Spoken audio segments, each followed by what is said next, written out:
good evening once again and welcome to your favorite show, The Law and You. This Tuesday at 8 p.m. and every other Tuesday, we are on your screens, on the YouTube channels, on your Facebook pages, on your phones for The Law and You program. We are very much humbled for you giving us time and also for learning together. As I say, the law evolves each and every day and we have to learn each and every time when there are emerging issues. We are thankful for the feedback that you have received on the numbers that are going through your screens, on the email address that is going through your screen, because every time that makes us better each and every time to be able to research and to discuss relevant legal issues that concern you. Once again today, as I say, there are a lot of questions on land issues. Land, as people say, maybe other people call it Tomogoda, plot, Maguta, Maguta. It is very dear to people. And the Bible says where your treasure is, that's where your heart is. And a lot of people, every time ukipata shilingi moja mbili, you want to try and buy a plot here, a plot there. And the people with money will apply an acre here, an acre there. And the biggest question that people have been asking every time is that, yes, you have been discussing on the issues, on the process to follow when buying land. But every day we have issues. I went to a lawyer, we put in an agreement, I paid everything that was supposed to be paid, but one day until today, sijapata title yangu. Tomorrow, sijapata maybe my documents for leases. And what's the biggest issue? Am I safe? Are my children safe when I'm not there? And that's the answer we are coming to answer today. Especially on the recent developments of the law, we have the Supreme Court, that's the highest decision-making organ, has pronounced itself on two cases. That's petition number 8, E0110 of 2021. And there's another petition 32, 35, and 36 of 2022. And they have pronounced themselves clearly on the processes of buying land. And today, before I welcome our guest, a lawyer who has been in practice for the longest time, doing these cases in the Supreme Court, and I want him to come and discuss with us on these two cases. Especially, I think you heard in the media, on the media, various media stations, talking about the case in Mombasa where the court said, yes, you bought the land, you did the search, but that was public property. But you know, His Excellency, the President then, Daniel Toroitich Arap Moi, converted that land. He was given a proper title, sold to another company sold to another company. And the county government of Mombasa comes and gives out this land and says, no, this is public land. In these other cases that we have mentioned, that's 32, 35, and 36, the president then gives authority, allocates land to squatters. They sit there, they're given titles. But years later, someone goes to court and says the process was not fair. And the biggest question we have is all these people who bought land later on, for them, they followed the procedure, they were given proper titles, they did the searches, they paid whatever was required to be paid. And that's the reason why a lot of people are asking, then when and how are we safe? We'll be discussing with Wakili Dan Oma on the processes that are required and what the court said, that title, see title, that's a paper. The process is what is important. But before I invite him, who will be coming in our next show, I would like us to first get a background. Nataka tufanye revision of what we have talked about, issues of land, and then after we do that revision, we can be able to move to the next, so that when I invite him, you know what we had said before. So basically, what are the process when buying land? One thing we said when you're buying land, confirm first the land is there. Confirm physically that the land is there. Endo ikanyange. Ukiambiwa ni plot number 55, endo uonesho kwa map number 55 ndio hii. Mti ndio hii imepandwa avocado ama kuna nyumba imejengwa hapo. Can you go and physically confirm on that? That is one. Number two, when now the physical has been confirmed, let us go now confirm on the legal documents. Iyo shamba, what are the legal documents supporting that land? One thing, there are title deeds. There are people with title deeds. But there are other people who do not have title deeds. Maybe they have a title deed, the 10 acres, but wamekatakata kidogo kidogo, so ingine wamepatiana kama share certificate. So what you need to do is, ukiangalia share certificate ni ya Ken, angalia kama Ken ndio akona the original title deed ya the entire land. That's another second thing you need to check on. Number 3, when you get now those documents supporting this land, now go to the lawyer and also agree, are you being given this land for free?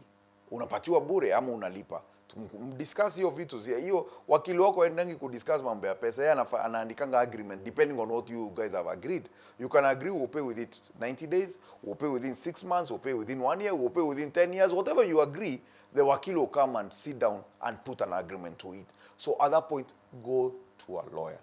Most of the times, people take, a lot of people even have told me, wakili sio nipatie tu a draft, nitaenda ku exchange. One thing I say is not easy copy and paste. The biggest challenge you have today in Kenya is that our education system is copy and paste. This is not copy and paste because different things have different scenarios to it. So when you go to your wakili, first thing the wakili will do, you do a search on this property. Vile ilikuwa kwa shamba, vile ulikuwa unasema, imeandikwa jina ya mtu ama imeandikwa jina ya kampuni. And you remember we discussed about kama shamba imeandikwa jina ya kampuni na shamba imeandikwa jina ya mtu, the processes of selling are different. So we discussed that last time, but I'll mention it kidogo. Atafanya search, aone ni nani ameandikwa kwa hii mahali. Kama iko sawa na ni jina yako, atafanya agreement inasema Ken anauzia Mbaabu. At that point, Ken anauzia Mbaabu, wataandika agreement, waseme Mbaabu atanunua hii shamba at 1 million shillings or 10,000 shillings ama at 100 shillings, 1,000 shillings, 10 million shillings, and this is how you pay it. Utaweka deposit, utafanya 1, 2, 3, 4, 5. Na tukasema hivi, kama ni Ken anauzia kampuni ama kampuni shamba ni ya kampuni, so Mbaabu ananunua from a company, lazima kuwe na authority ya directors wameketi kuuza hii shamba pia, kwa sababu kampuni ni kama mtu, lazima make decision, and the company makes decision based on resolutions. So the company has to sit down and make a resolution to sell that land. And those are some of the things, because you cannot go in court and say nilipata title. Kama kukuwa na resolution inamaanisha hii ilikuwa vitu yako. A company has to sit down, do a resolution, seal that resolution, and have it in place. So after that, an agreement will be set now properly. Either kama ni kampuni inafanya, directors will assign, kama ni individual, assign.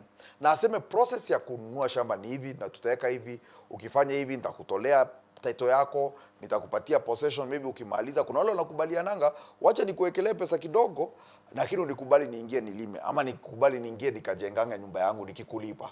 Kuna wale wanakuambianga hapana, mpaka ulipe pesa yangu yote full, hautaingia. So it's whatever you guys decide and agree. So the moment we do that now, after that we finish, there's the issue of now transfer. Before transfer ifanywe, there are different lands.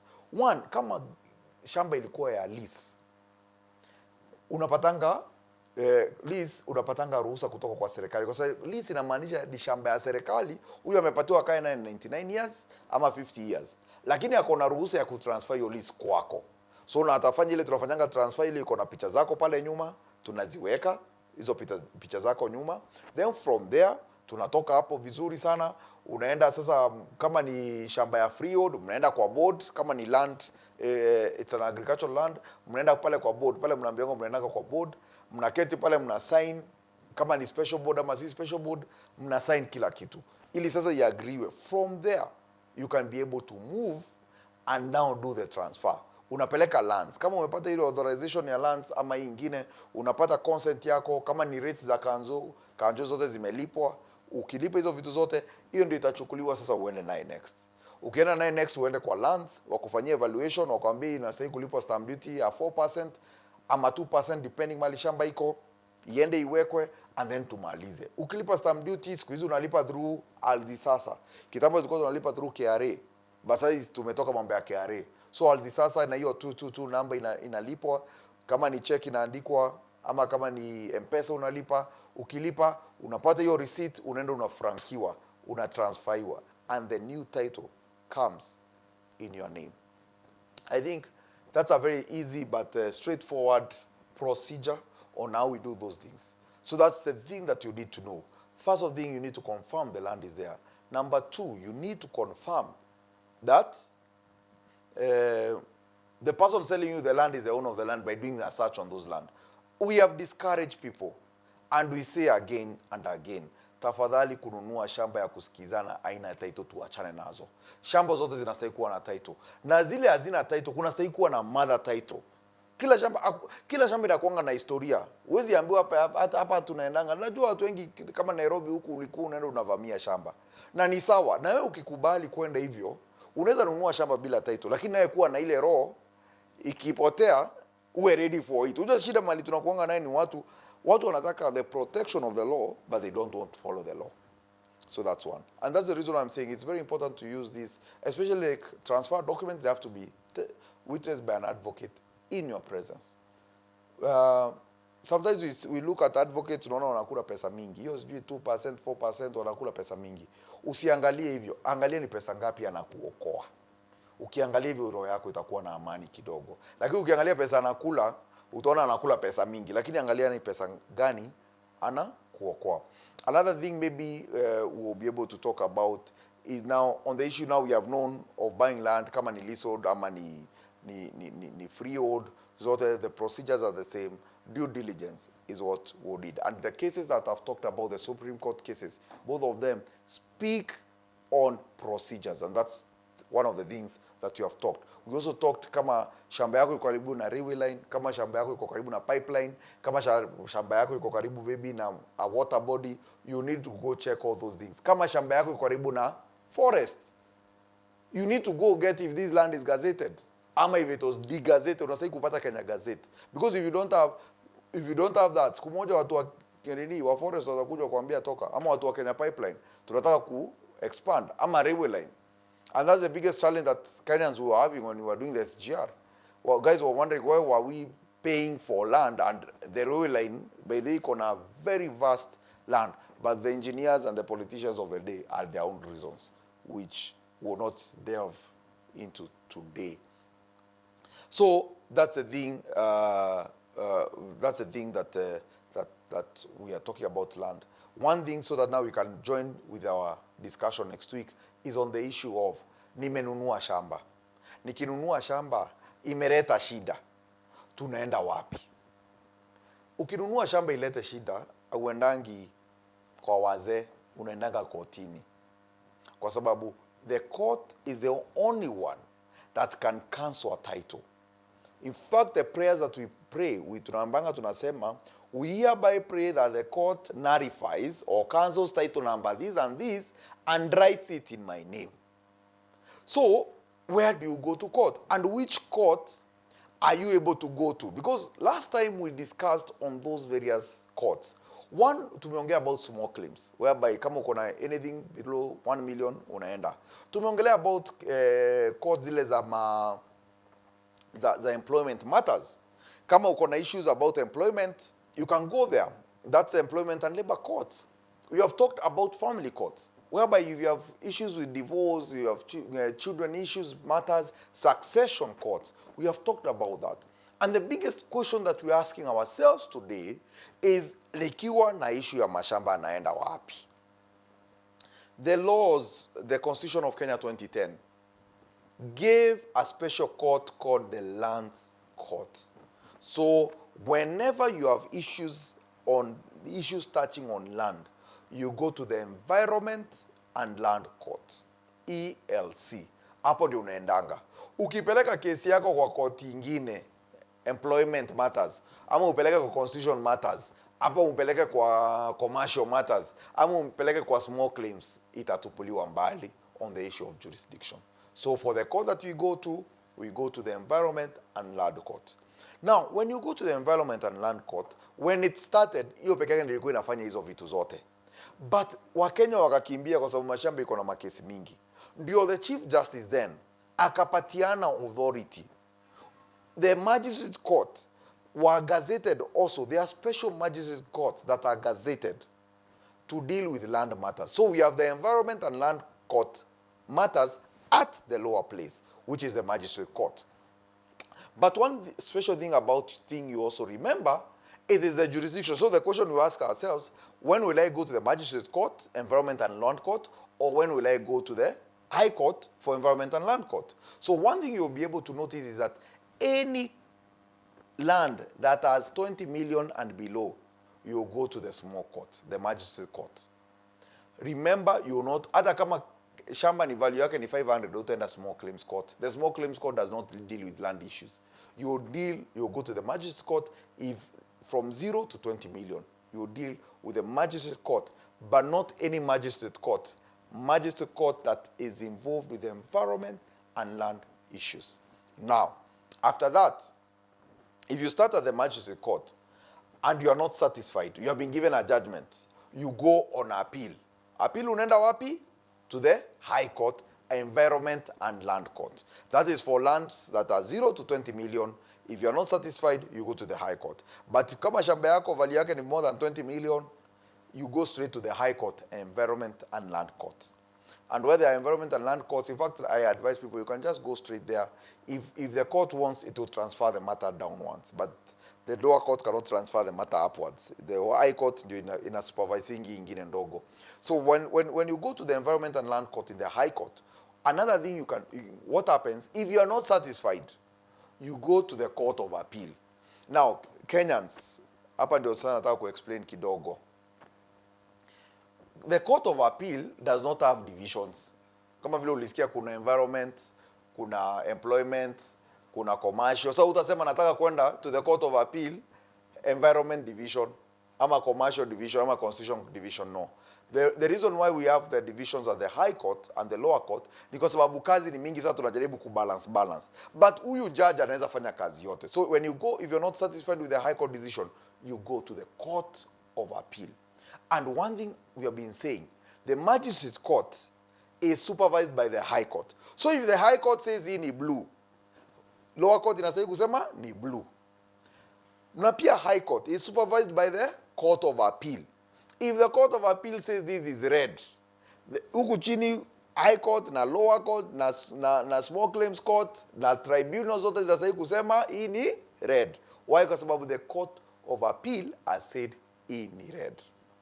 So when you are not satisfied with the court of appeal decision, you go to the Supreme Court. Now, ladies and gentlemen, you need to know, Supreme Court, unajua nasikianga watu wakiambiana, hii kesi itaenda paka Supreme Court. Si zote huenda paka Supreme Court.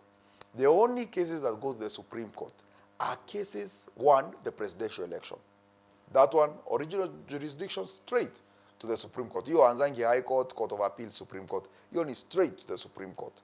Then number two, any other matter, the Court of Appeal will certify that it's a matter that has national interest and is worthy to be listened to the Supreme Court. So ukimaliza kesi yako unaambia Court of Appeal, tafadhali tupatieni ruhusa that hii matter inastahili kwenda ku the Supreme Court isikize.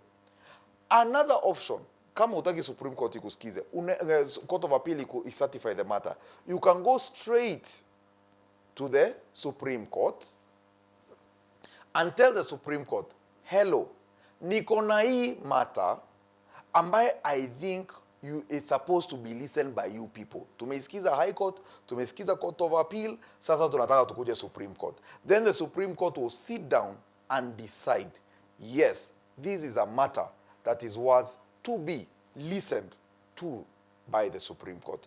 Next week when we'll be discussing these two cases that were decided by the Supreme Court, we'll also try and do something on the procedures of the Supreme Court, because that is something else I've noticed that people unasikia kesi tunaenda Supreme Court. So basically cases mingi Kenya zinataka kuishia Court of Appeal. But as we were talking, kama ukisikia, hii ni shamba ya kitambo sana ambaye His Excellency the President Daniel Toroitich Arap Moi himself alienda akachukua na akapatiwa title and he sold it to other people. And because of that, that's according to the judgment, that's the reason I'm quoting him. That's what the judgment has quoted. Because of that, mtu akaenda akauziwa shamba na the county government of Mombasa one day comes and says, this is public land. And this person says, no, nimekuwa na title for the longest time. So they went to the Supreme Court. They were allowed to come to the Supreme Court, and the Supreme Court made a decision. Now, one thing, ladies and gentlemen, you need to understand, now this decision is binding on the Court of Appeal, on the High Court, and on the Magistrate Court on anything and everything touching on the procedures on land. And these are the case also, squatters ni watu wengi sana, so it was a matter of public interest. They went before the court, and the court said yes, the president signed to say this land can go to them, but was the procedures not right or not right? We'll be discussing that, and we'll find out what did the court say eventually, or what's the decision. Luckily, as you can see, all of them, the Iliama squatters, the one for the squatters was a seven bench, a full bench of the Supreme Court. This other one was a bench of 6 judges who made a decision, and that decision is binding unless the Supreme Court sits again and decides otherwise. Ladies and gentlemen, you cannot afford to miss next Tuesday for the Law and You, where we'll be having our guest, Dan Ouma, to come and dissect and discuss on these 2 cases that have changed on the processes and how we view lands and titles in Kenya. Because Kitambo used to say we are just an innocent purchase of value, but these courts went further. They said, no, you need to go deeper. The title is a last document. It's not the document. It's the last document. So the other documents need to have been followed. Ladies and gentlemen, it's been my pleasure always to host you and to be a host on The Law and You. My name is Kenneth Mbaabu, and today The Law and You has visited Kenya Mbaabu advocates, and tomorrow will be in another office, and tomorrow will be in another church as we go on The Law and You on the road.